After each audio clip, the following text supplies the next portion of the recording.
Dear Patriots, before the news starts, please subscribe to our patriotic channel by clicking the subscribe button. Give us a thumbs up to this video. Don't forget to leave your opinion below in the comments section. Share the news on Facebook and Twitter so you friends see it. Thank you. Big deal. Congress just gave Trump a huge win that proves he is great president. President Donald Trump promised America he would be the ultimate deals president, and now he has delivered on that promise 100%. He has managed to make a bipartisan deal no other president would have even considered. Despite some backlash over Trump's backdoor deal with Pelosi, Schumer, and McConnell to get funding for hurricane victims with zero contingencies, there is no way they can spin this win against the president. Trump's new bipartisan debt bill was approved 80-17. So let me explain a little something about this bill without all the political bias. Essentially, Donald Trump decided it was more important to protect people hit by Hurricanes Harvey and Irma than to gamble their safety on a political ploy and last-minute shutdown.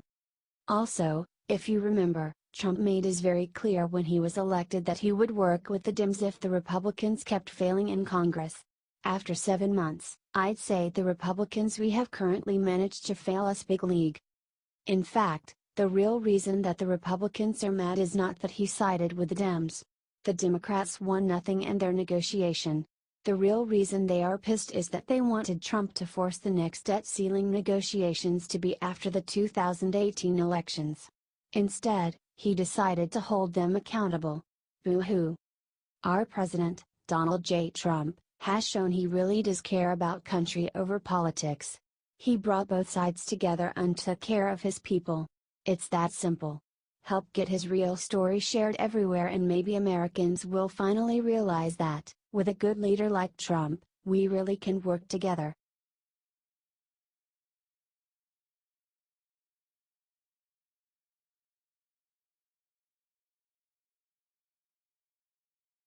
FBI Director Wray just revealed huge Russia investigation secret that terrifies the Dems.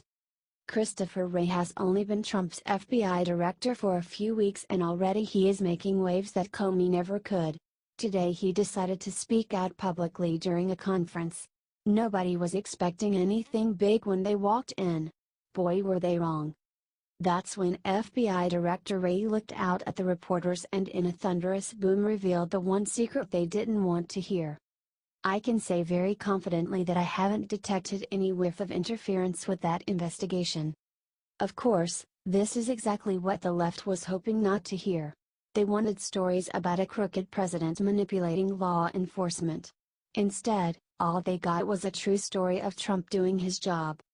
Wray's comments came during the Intelligence and National Security Summit in Washington, D.C., a meeting of 6 top intelligence officials hosted by the Washington Post. Big surprise that WAPO is tied to the CIA again. Still, this is absolutely something that deserves to get out. The director of the FBI just disproved all the media narratives about Trump being corrupt. Do y'all really think the media will share this out? Hell no. That's why it's up to all y'all to get this out and set the record straight.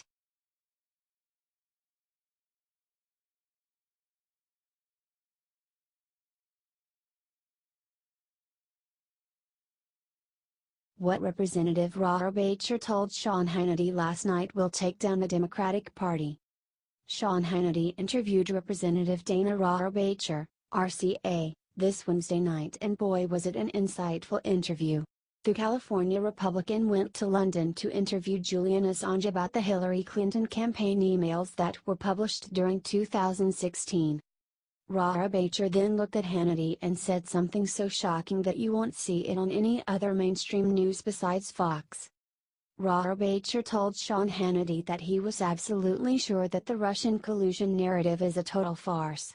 Actually, scratch that.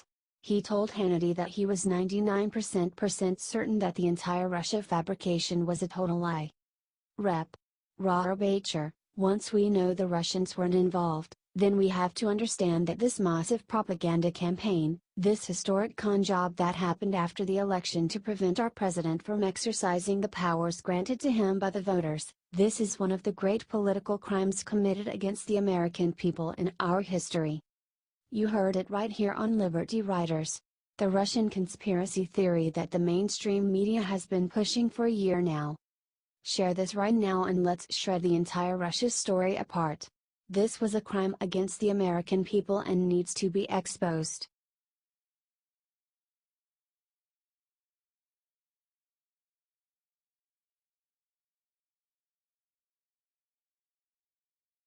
Steve Bannon went on TV last night and told everyone who is attempting to harm Trump now. Steve Bannon gave his first televised interview since leaving the White House to CBS News' Charlie Rose on 60 Minutes. The interview will come on this Sunday. The Breitbart boss didn't waste any time in dishing out against all the people that have hurt Trump in the White House. Bannon had some very stern words for the people that are seeking to hurt the president. If you don't like what he's doing and you don't agree with it, you have an obligation to resign. Steve Bannon went and met with the Freedom Caucus chairman Mark Meadows for 2 hours recently. Rush Limbaugh agrees. He said recently that Cohn and Rex Tillerson have sided with Antifa over the president. Maybe they should go? Share this everywhere if you agree with Steve Bannon. Let's scare the globalists that seek to take down our elected president. Let them know that there are millions of Trump supporters that are still ready to fight for this country. Thanks for reading.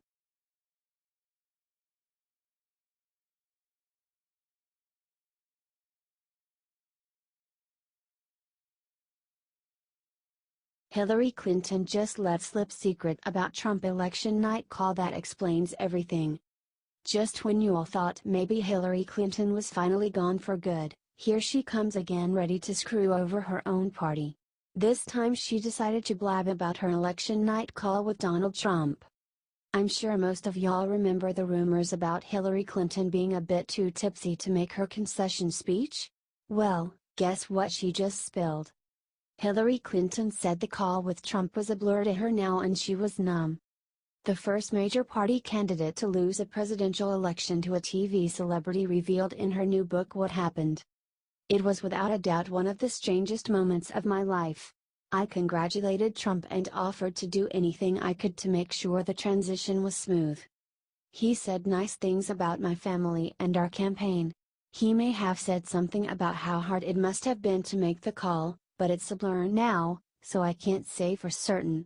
It was all perfectly nice and weirdly ordinary, like calling a neighbor to say you can't make it to his barbecue. It was mercifully brief. I was numb. I wouldn't even be bringing this up if I didn't think this story was just hilarious. Maybe she is going senile or something, but this is not the story you want to tell if you are Hillary Clinton. Well, might as well help her get it out and help everyone get a good laugh at her. Share this out to spread the joy.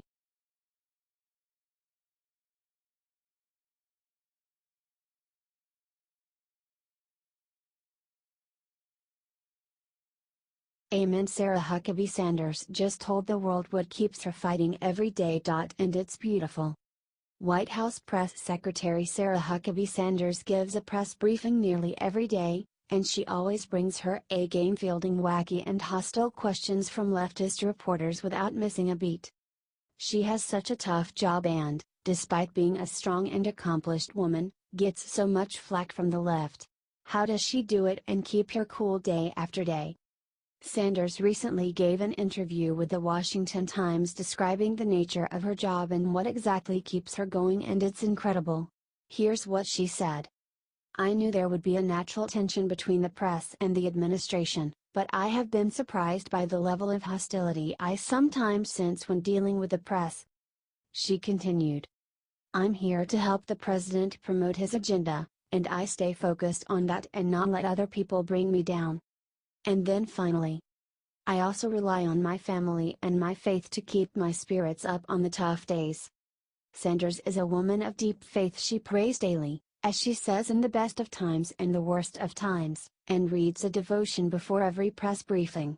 Her faith in God and her close family, with 3 small children at home, she is the first working mother to hold her White House position, is what helps her stay so calm and collected at work every day, and we couldn't be more impressed. Love Sarah Huckabee Sanders? Give her a share. HT Washington Times.